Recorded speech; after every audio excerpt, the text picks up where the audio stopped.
Thank you very much. I will. Thank you so much for the organizers and Kyle and everybody there for letting me present in the virtual space. I would have loved to be there in person, but I just couldn't make it happen. So it's great that I have the opportunity to present here. And I just also want to give a big shout out to the virtual presenters that have gone before me, as I know this is a bit tricky, so it helps to watch others do this first. So thank you very much. My name is Emmy Stavostrand, and I will share a little bit about building capacity in Northern Saskatchewan through higher education and global partnerships. Oops. So I would like to first start with a land acknowledgement. This land acknowledgement was gifted to us by our Indigenous elders and Indigenous communities. And it is to go hand in hand with a personal acknowledgement. So I just would like to reiterate my dedication and commitment to Indigenous reconciliation by removing barriers for Indigenous students to higher education at Johnson Shoyama Graduate School of Public Policy. So an outline of my presentation here today, I will share a little bit more about myself, a little bit about Northern Saskatchewan, and then about the Northern Saskatchewan education gap that's ongoing in our province, and then a little bit of sharing with the program that I work with, which is the Masters of Governance and Entrepreneurship in Northern and Indigenous Areas. And looking at the program, we have two other sessions going on at the same time, and I see some of our students involved in both other sessions. So it's kind of exciting to see that part as well, and hoping their rooms are really, really full because we have some fantastic students. So first of all, a little bit more about myself. I'm one of our alum at GSGS in our MPA program. Cadmus Delorme always says when he does his presentation, he does his sharing, is that before you show your hand, you show your heart. So a little bit more about who I am. I grew up on a small remote island on the west coast of Norway. You can see the picture of the island on the top left-hand side here. And if you squint really hard, you can see my parents' house that's still there. I came to Canada as an international student a couple of decades ago now. So I really much consider myself a settler here in Canada and is very privileged and humbled to have made Saskatoon and Treaty 6 my home, together with my family. Those pictures here. I am a higher education practitioner. I've worked within the space of higher education, delivering a program, educational partnerships and collaboration for almost 2 decades as well. Currently, I'm the manager of graduate programs at Johnson Shoyama Graduate School of Public Policy. So just to show my bias, I am definitely sharing about the work that I'm doing, and I'm very passionate and excited about that. So thank you for sharing that. And also, I am a doctoral candidate at the Educational Leadership Program at University of Saskatchewan. And the presentation today is related to both my doctoral research, but as well my an upcoming chapter for the state of rural Canada. So I don't know how many people have had the opportunity to visit Northern Saskatchewan. It carries a lot of parallels to a lot of the sharing that already has happened from the other provincial northern regions. It's a massive, huge space, and it has a very small population. So just about 36,000 people. The population density is about 0.1, making it more comparable to Nunavut and the territorial north and some of the northern regions than the southern population. And so if you look at this map right here, you see a kind of thicker red line on the bottom of the map. And that's the Northern Saskatchewan Administrative District line. And anything above that line, we consider Northern Saskatchewan. So that's north of Meadow Lake Provincial Park, Prince Albert National Park, and then south of Cumberland House. So 71 communities, 85% of the population identify having one or more Indigenous ancestry in the last census. So the population is really young and Indigenous. And one thing more I want you to notice when you look at this map is the lack of road and infrastructure in our north. You can see there's a few roads that go up north, but they're mainly going to mines, as we have a very resource-rich province. And the furthest road that you see up north, that is a winter road.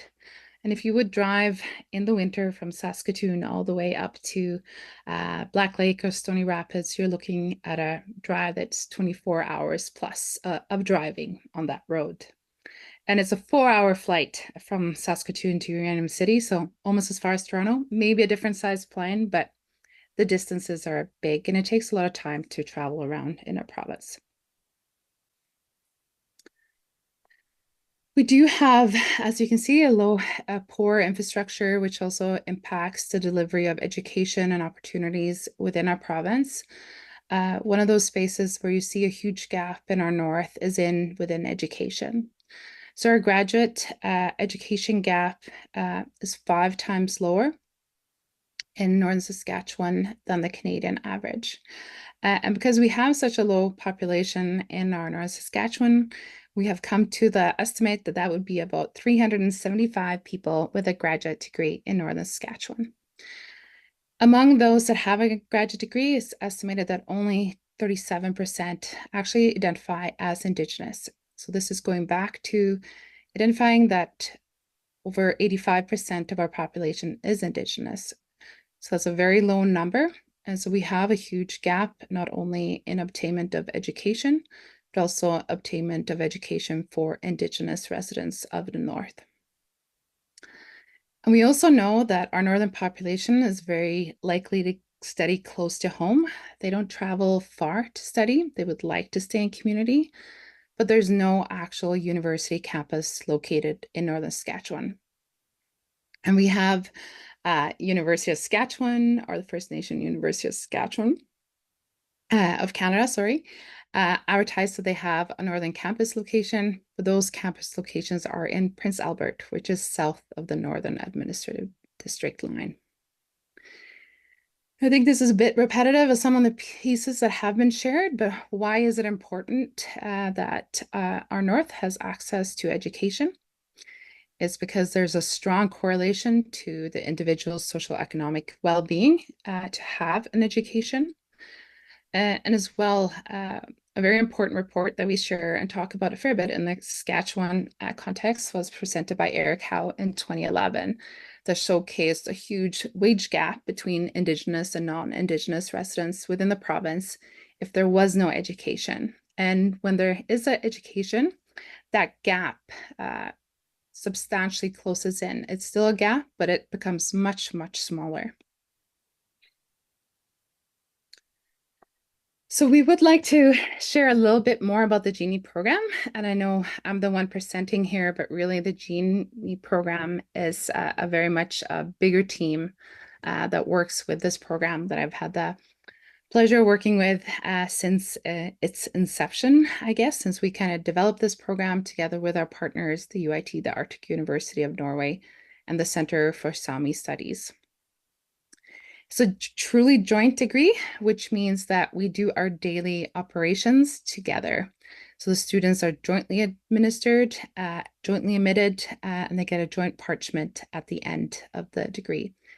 We were the first joint degree in Western Canada when we first launched in 2015. And I think we're still kind of one of the few truly joint degrees in Canada. When the GENI program was launched, and maybe I should just say GENI in Norwegian means genius. So you do get a master's of genius, a genius master's, which sounds fantastic in Norwegian. Maybe not always translates to English, but that's why it has the name the GENI. And so we launched in 2015, building on the lessons from the successor, the MNGD program. That's the Masters of Northern Governance and Development. This program, the MNGD, was only available to Northern Saskatchewan residents. You had to have an address in the North to be admitted to that program. But that program went out to community. We went and talked directly to community on what was the need, what was the interest in a graduate program. And a graduate program was developed around the scope of what was needed in the community. It's a interdisciplinary program with focus on economic development, governance, policy, Indigenous rights, a very broad scoped program, but a hybrid as well, where you have the opportunity to develop professional skills within communication and leadership, and also academic content that's being shared in the courses. So the MNGD was first launched with a Northern Saskatchewan focus, and then the GENI program was developed with a circumpolar program scope that shared lessons across the North. So really building in that partnership with UIT and sharing lessons between Northern communities and moving away from the Southern institutional context that's often sharing lessons. But in the South-North context, we were sharing between Northern communities. It's an online flexible delivery format, really focusing on keeping the workforce in the North and targeting working professionals. What's quite unique with this program is that we have 2 integrated international field schools within our program. So majority of the program, the students are studying together in virtual online classrooms, but twice during the program, we meet for field schools. The pictures that you see here is from last fall when we came to the Yukon and we visited Whitehorse and Carcas Tagish First Nation, pictures from the bottom here. So that was a wonderful visit to the Yukon Territory. The research pieces that the students work on are to benefit Northern and Indigenous communities, and that's often the question we ask students when they come up with the topic is, how will this benefit community? So just a bit of a different way to think about a graduate degree. So very quickly, as I know our time is running by quickly, some of the lessons that we have from developing and delivering this program. Providing opportunity to access relevant education builds local capacity. Our students have stayed in the North after completing the degree. They're continuing to develop their own career and taking on leadership roles. And not only are individuals building their own capacity, but communities are building their capacity by investing in individuals. And also individuals are working on community-directed research projects. So really answering some of those capacity needs within the communities themselves. The global partnerships have really strengthened our program, and it's probably one of the pieces we get questioned the most about in offering a program that is focusing on the North and on Indigenous students, is how global partnerships can help. And it comes out of some of the evaluation pieces we've done around our field school.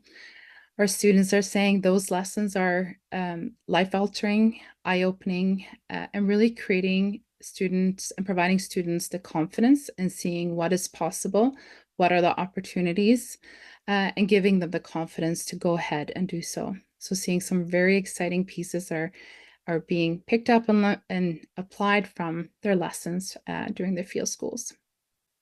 The last lesson is this institutional willingness to be innovative and to think outside the box. To develop the GENI, we had to work with a legal team. We had to really push the boundaries of our institution, but it came back to what community had identified, what was the need, and we had to try to figure that out. And so very much a hybrid degree that does not fit in any checkbox at our university, but something that our community had identified was a need. And I think that is always a space that's really tricky to work in, as institutions are financially strapped, we're tight on resources, but this willingness to kind of push the boundary of what a graduate degree can look like if we are trying to build capacity in our Northern region. So that was my very quick presentation and sharing about the GENI program. And as I mentioned, this will be a forthcoming chapter in the State of Rural Canada as well. So I'll share a bit more then, so you have the opportunity to potentially learn a bit more about the program then. Thank you. Tusen tack. Merci, hei hei.